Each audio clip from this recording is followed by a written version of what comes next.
Assalamualaikum warahmatullahi wabarakatuh. Bertemu kembali dengan Pak Adi. Kali ini kita akan bahas tentang analisis output Itemman 3.0.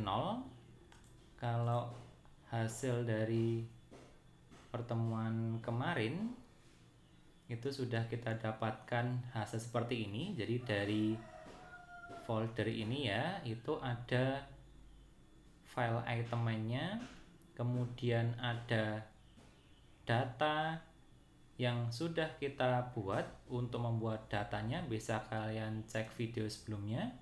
Kemudian dari dua file ini, Itemman dan data, kemudian setelah kita jalankan Itemman 3.0-nya, maka nanti akan keluar dua file lagi. Untuk menjalankan Itemman 3.0 di Windows 10 ke atas, bisa kalian cek juga video sebelumnya.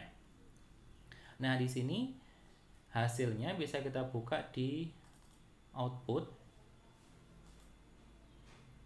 Nah, seperti ini hasilnya. Kalau kita lihat dari atas ke bawah begini, mungkin bingung ya kalau mau kita baca langsung. Nah, untuk cara menganalisisnya, dari Itemman ini kita bisa mendapatkan hasil berupa tingkat kesukaran, kemudian daya beda, kemudian juga berfungsinya pengecoh, dan juga reliabilitas.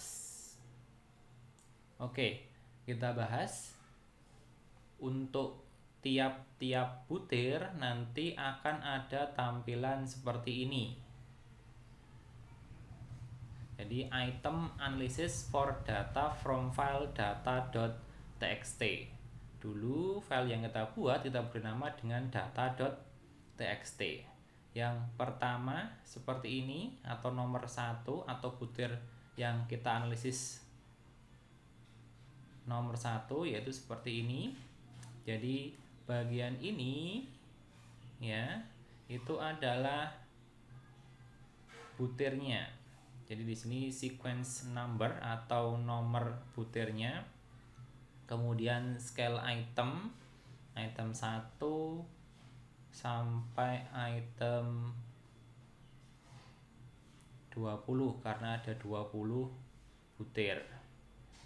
Kemudian yang kedua adalah proportion correct atau tingkat kesukaran atau indeks kesukaran. Kemudian ada biserial dan poin biserial. Ini adalah menghitung daya beda, bisa menggunakan biserial atau poin biserial. Kemudian di bagian alternatif statistik ini itu berisi penjelasan tentang berfungsinya pengecoh untuk masing-masing butir soal. Nah, tentunya tidak akan kita bahas semuanya dari 20 butir ini. Mungkin hanya beberapa butir yang nanti bisa mewakili dari keseluruhan butir untuk masing-masing analisisnya. Kita mulai dari nomor 1 ya. Jadi ini butir pertama.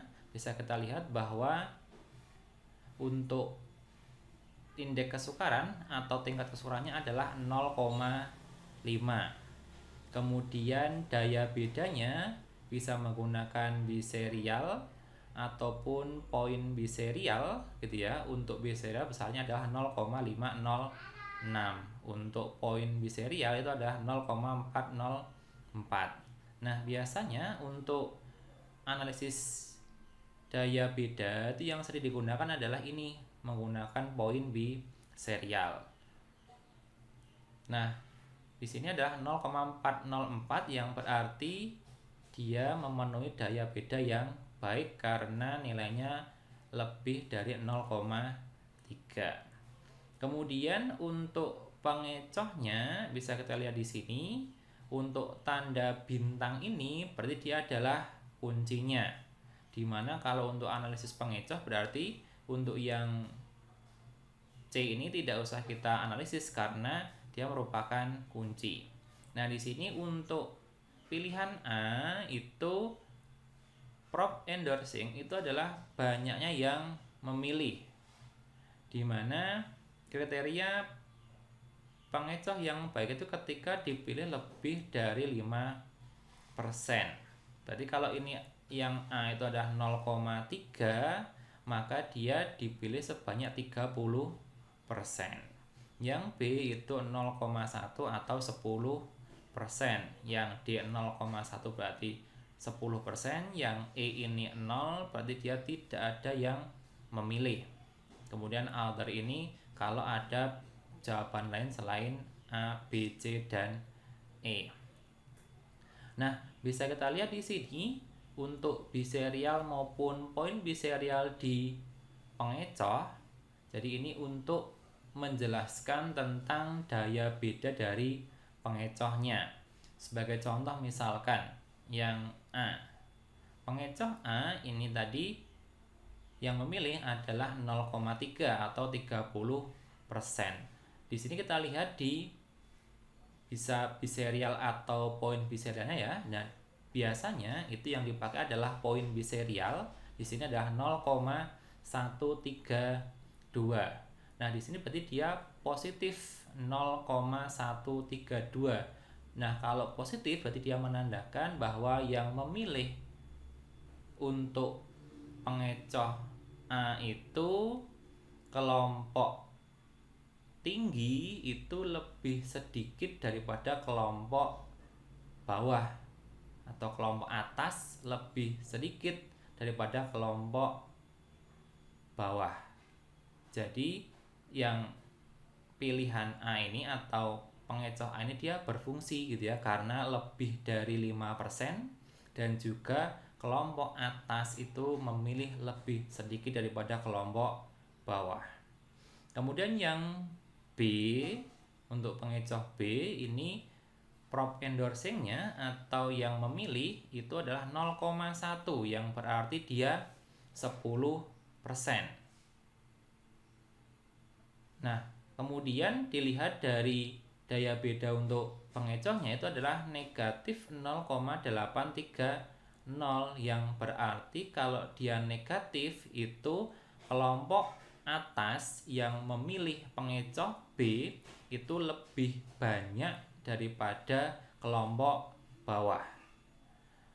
Nah, berarti di sini dia tidak berfungsi karena banyak kelompok atas yang memilih pengecoh daripada kelompok bawah. Seharusnya kan kelompok bawah yang lebih banyak memilih pengecoh daripada kelompok atas, maka nanti perlu dicek kembali untuk pengecoh B.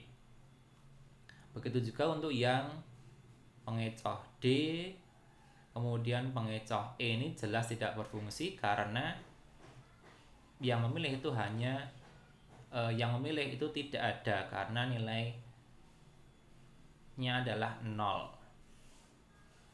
Nah, kemudian yang perlu Pak dijelaskan lagi adalah kalau ada tanda tanya seperti ini. Nah, seperti ini. Nah, di sini sudah dituliskan bahwa check the key C was specified but A works better. Nah, di sini maksudnya adalah kalau ada tanda yang seperti ini gitu ya, kita tahu bahwa yang ada tanda bintangnya ini adalah kuncinya. Kuncinya di bagian C atau di pilihan C. Ini. Nah, tetapi gitu ya, tetapi yang dipilih lebih banyak itu adalah di bagian pilihan A atau di pengecoh A.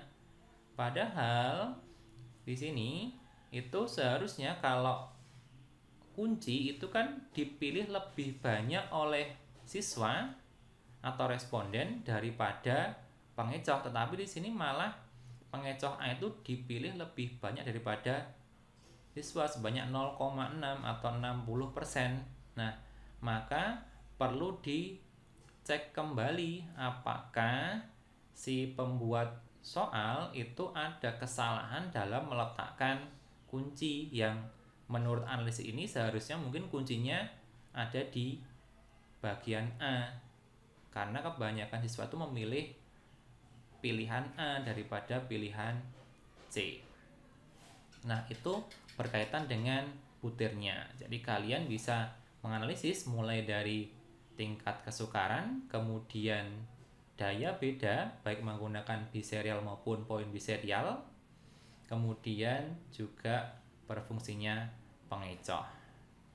Nah, kemudian dari hasil ini bisa kita ambil juga